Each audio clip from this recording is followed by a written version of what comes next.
போன ஆடியோவில் 10வது ஸ்கந்தத்துல 49வது அத்தியாயத்தை பார்த்தோம்.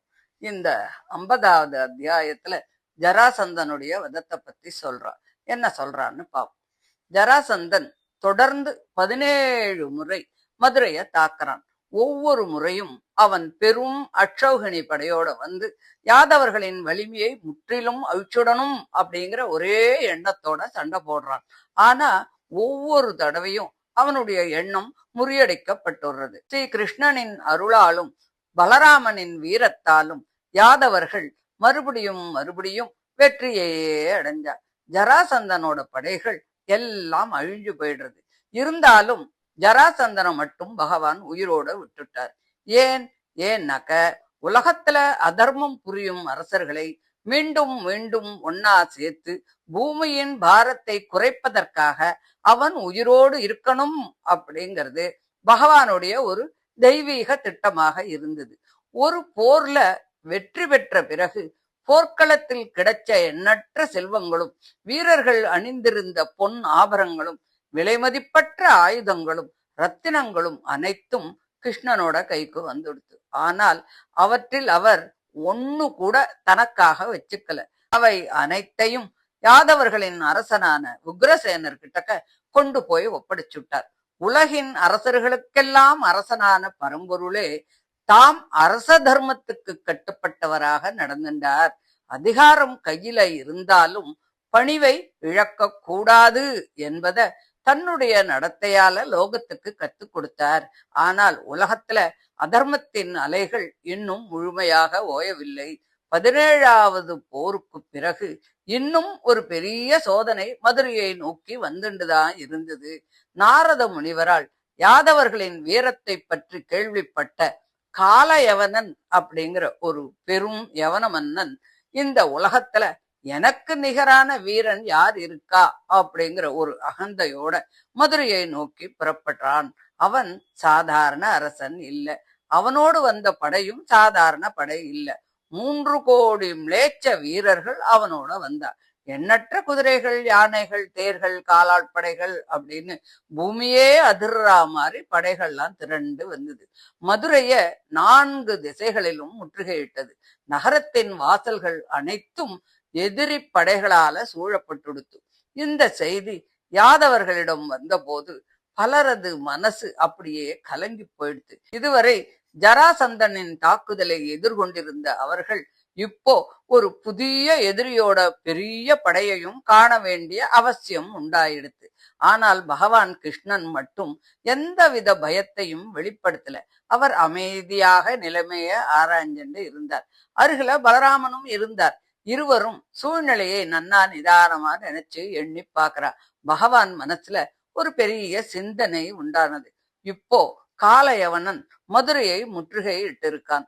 நாம் இருவரும் அவனுடன் போரிட்டு கொண்டிருக்கும் சமயத்துல ஜராசந்தனும் மறுபடியும் படையோட வந்துட்டா என்ன ஆகும்? அவன் நமது படை உறவினர்கள் எல்லாரையும் கொன்னுடலாம்.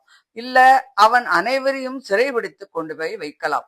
2 திசைகளில் இருந்தும் தாக்குதல் வந்துட்டா நம்ம மக்களுக்கு கொஞ்சம் கஷ்டம் ஏற்பட்டுடும். இந்த எண்ணம் பகவான் தம்முடைய பக்தர்களை பற்றிய அக்கறையத்தான் வெளிப்படுத்துறது.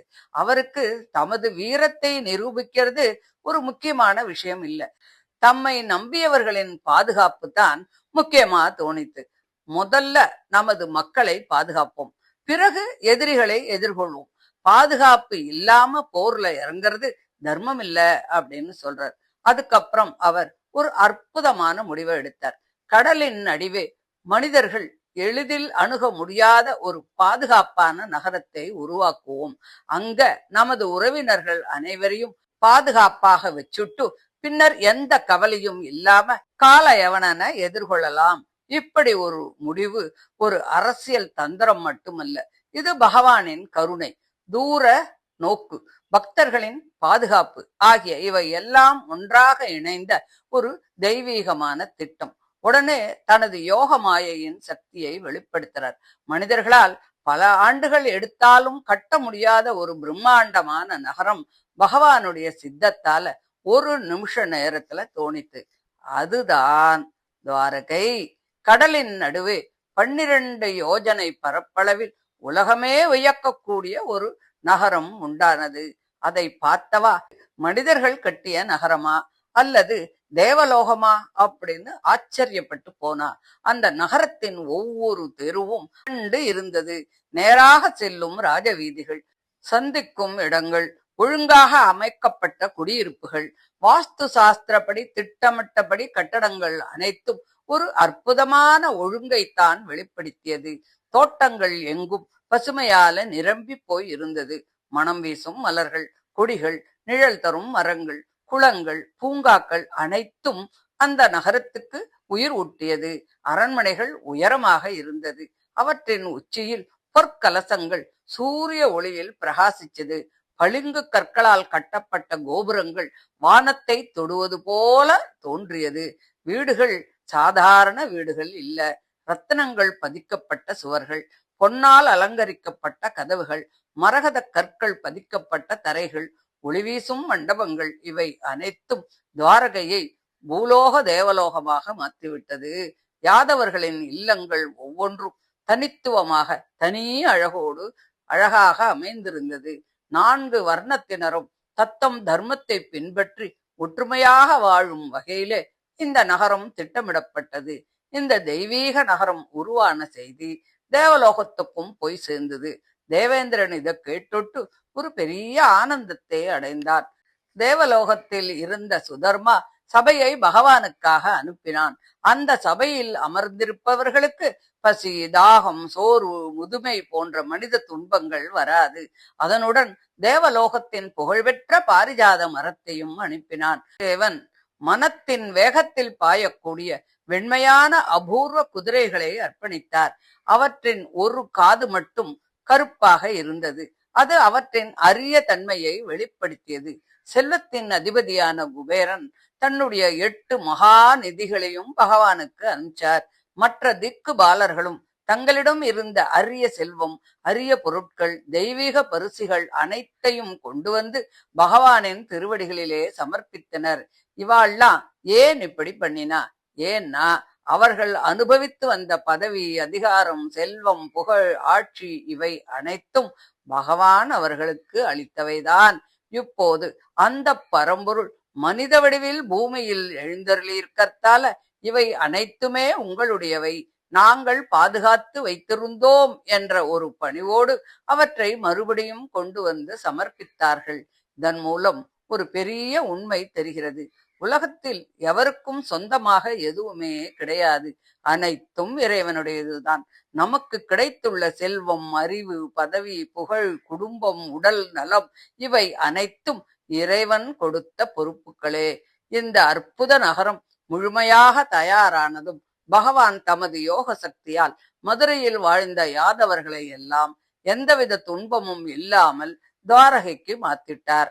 யாரும் பயப்படல, யாரும் வழி தவறல, யாருக்கும் கஷ்டம் இல்ல. எல்லாரும் பாதுகாப்பாக ஒரு புதிய நகரத்துல குடியேறினா. இது சாதாரண இடமாற்றம் இல்ல. ஒரு தந்தை தனது குழந்தைகளை ஆபத்து வரத்துக்கு முன்னாடி பாதுகாப்பான இடத்துக்கு கொண்டு போய் சேர்க்கும் அன்பை போல பகவான் தனது பக்தர்களை முன்கூட்டியே காப்பாத்தினார்.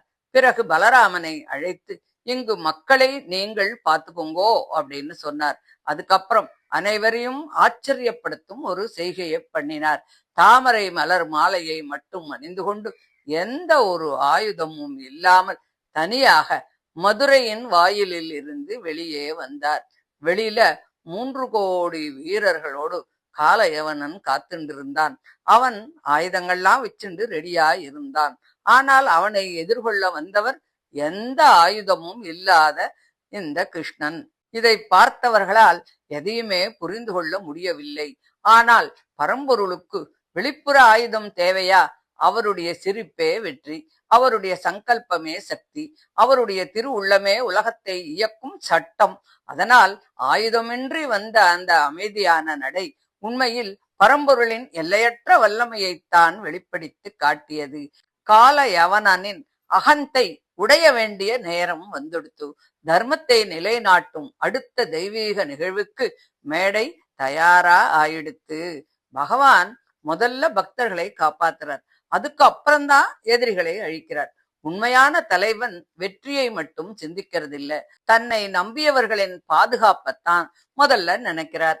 உலகில் நாம் பெற்றுள்ள அனைத்தும் இறைவன் தந்த வரங்களே அப்படிங்கறத உணர்ந்துட்டு பணிவோடு வாழ வேண்டும். எத்தனை பெரிய ஆபத்துக்கள் வந்தாலும் இறைவன் முன்னதாகவே நமக்காக வழியை அமைத்து வைத்திருப்பார். நாம் செய்ய வேண்டியது ஒன்னே ஒண்ணுதான், அதாவது அவர் மீது முழு நம்பிக்கையோடு இருக்கணும் அப்படிங்கிறது தான் அப்படின்னு சொல்லி இந்த 50வது அத்தியாயத்தை முடிக்கிறார். தொடர்ந்து 51வது அத்தியாயத்தை அடுத்த ஆடியோவில் பார்க்கலாம். தேங்க்யூ.